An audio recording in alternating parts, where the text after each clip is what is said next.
Hello there, and welcome to the channel. In today's video, I'm going to be Raptor lining my hardtop. So check it out.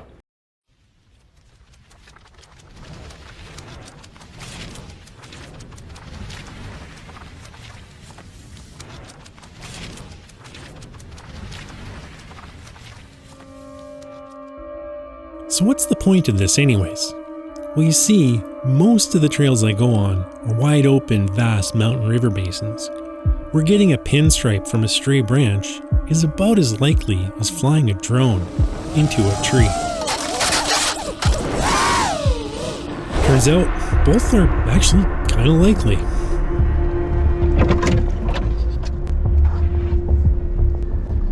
There's another pinstripe. The more challenging trails are often very tight, and more often than not, your paint will pay the price for getting to those epic spots.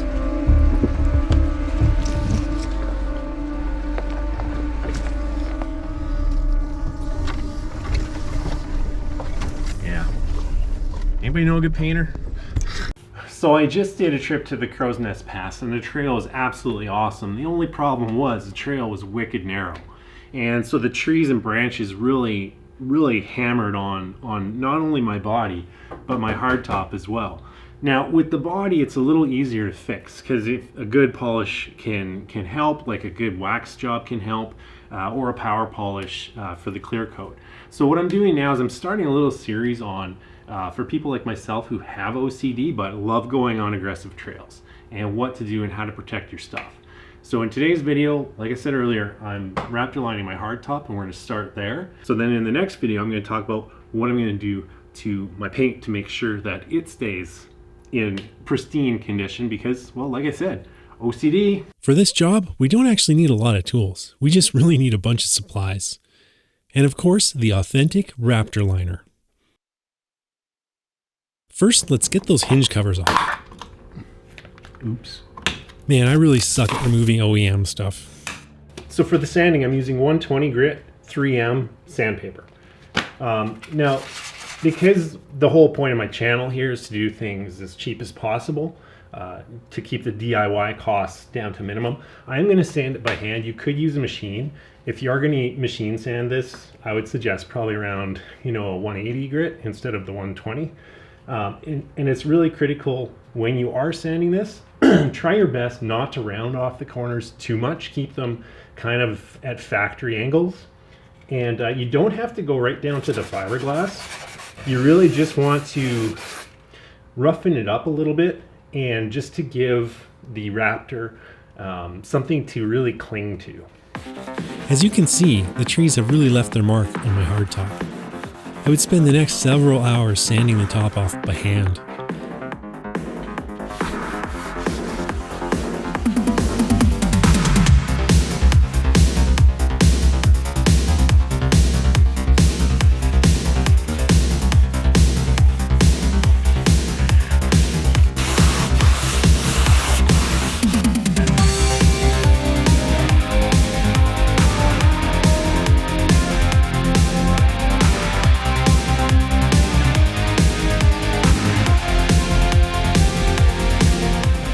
Four hours later, the top was stripped. Again, you don't need to go down to the fiberglass. What you see here is perfect. The Freedom panels were a lot easier.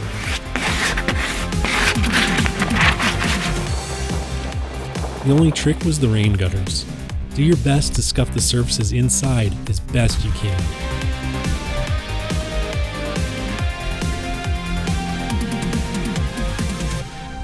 So now that you're done sanding and prepping the top, and again, you don't have to go down to the fiberglass. If you do, it's no problem, but you don't have to. You just want to sand the whole thing, get rid of as much paint as you possibly can.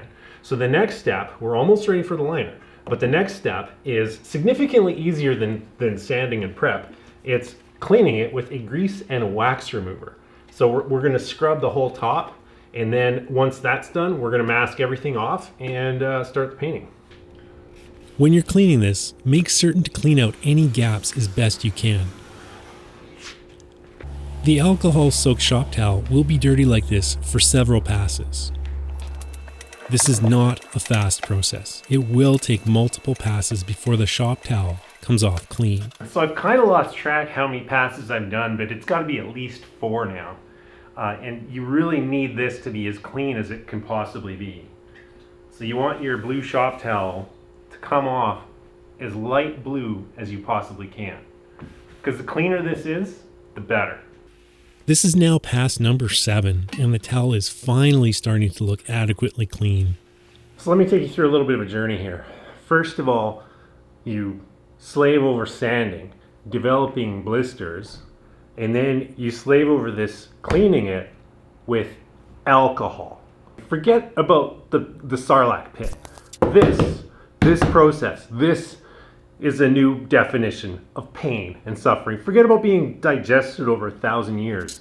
I spent an hour on this and my hands are just raw and on fire. Time for masking.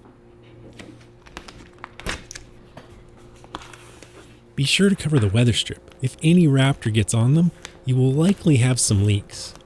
For the window edges, I made sure to leave enough mask to wrap around the edge. I used a hobby knife to ensure that the corners had the same amount of coverage.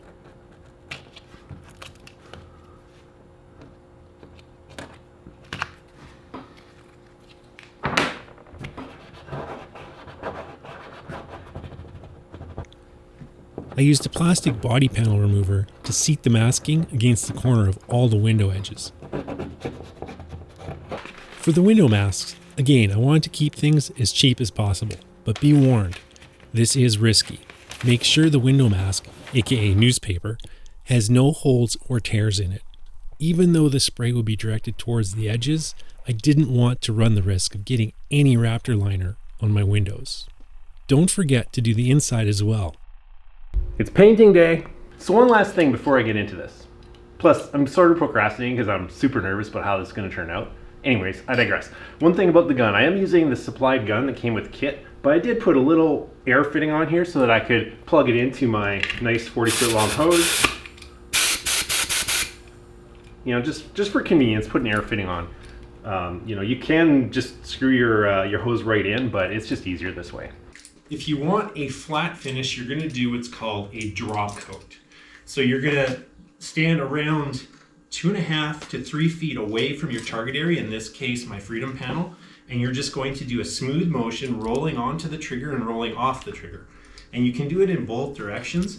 I chose to just do it in one direction, and a nice smooth stroke from approximately this distance. And again, it's about 2 to 3 feet somewhere is all you want. Be sure to use an air compressor with a regulated pressure option. As I mentioned, air pressure dictates the look of the liner.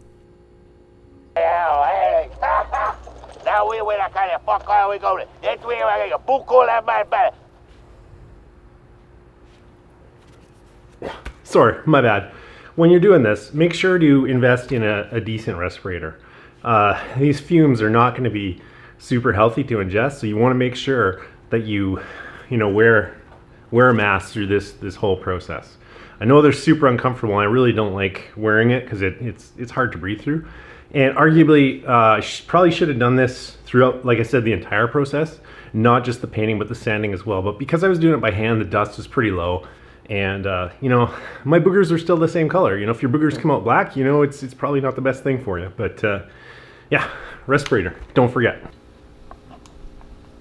When you're ready to start painting, pour 8 fluid ounces of the hardener directly into the bottle of Raptor Liner, and then shake the shit out of it. And once you start spraying, don't take any breaks. The hardener will set up inside the bottle.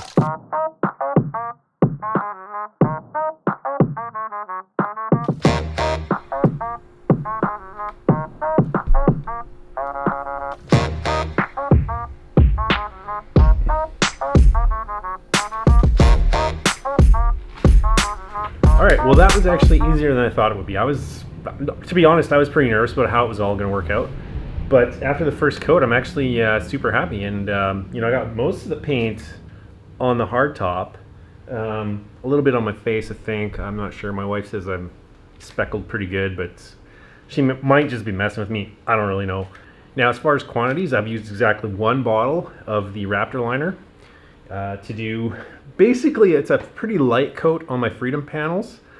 because I was sort of messing around with air pressures, getting kind of used to, you know, the motions and whatnot.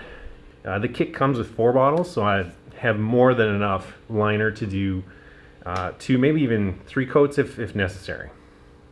As far as pressures, I did settle on around 27, 28 psi. That seemed to be kind of the sweet spot for getting it on properly and getting a nice flat to semi-gloss finish. Because again, I don't want it to be really shiny. I like it to be flat, and I don't mind if it's got a little bit of texture to it. I actually really like that look. So again, for me, it was 28 psi from start to finish, and it was dialed.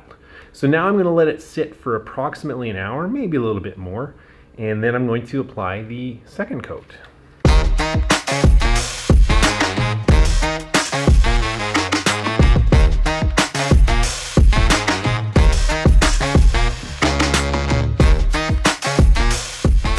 The first coat turned out absolutely awesome.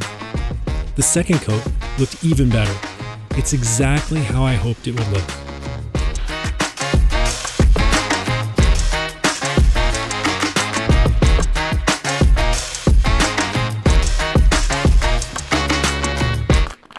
I gave it a few hours to dry, and then I started pulling off the mask.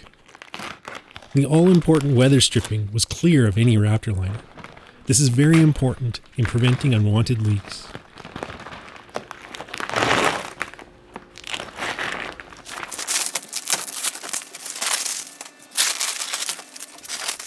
And most importantly, the windows had no signs of any liner on them at all.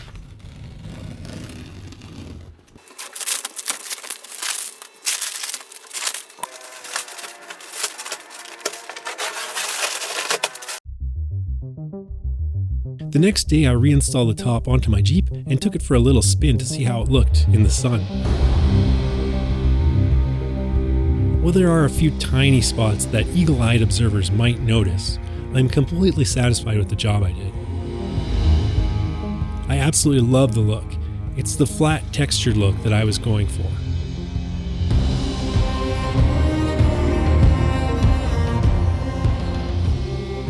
One other very important thing. Do not wash your hardtop for at least 72 hours after applying the Raptor Liner. Okay, so that's a wrap on the Raptor Liner. Get it? See what I did there? Get it? Get it? Sorry, I'm a dad. I tell dad jokes. Shoot me. Anyways, that is the process that I took for applying my Raptor Liner, and I think it turned out pretty good. So, not to beat a dead horse, but if you want that flat textured look, low pressure, and a distance of 2.5 to 3 feet away from the target area. If you want a glossy, smooth texture, then it's higher pressure and closer to the target area, probably around 1 foot away. Now, I know there's some people that don't like the white interior. I actually really like it. It keeps the interior nice and bright. Just makes me a happy guy, so I left it. But there's absolutely no reason why you couldn't Raptor line the interior as well.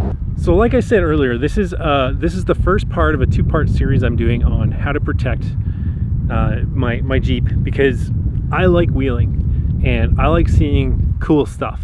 And sometimes to get to those really cool spots, your Jeep pays the price. So in this episode, I addressed the top. In the next episode, I'm going to talk about how I'm going to protect my body on future bushwhacking style runs like what I did in Crowsnest Pass. Eventually something's going to penetrate the clear and go into the paint, and I would rather avoid that. So anyways, I hope you liked this video. I hope you found it helpful. If you did, give me a like and maybe send me a comment. Let me know how I'm doing. Let me know how my channel's doing, and if there's, you know, maybe a topic that y'all want me to cover. In the meantime, I'll see y'all out on the trail. And I know for sure my hardtop ain't getting any more scratches. I'm out of here.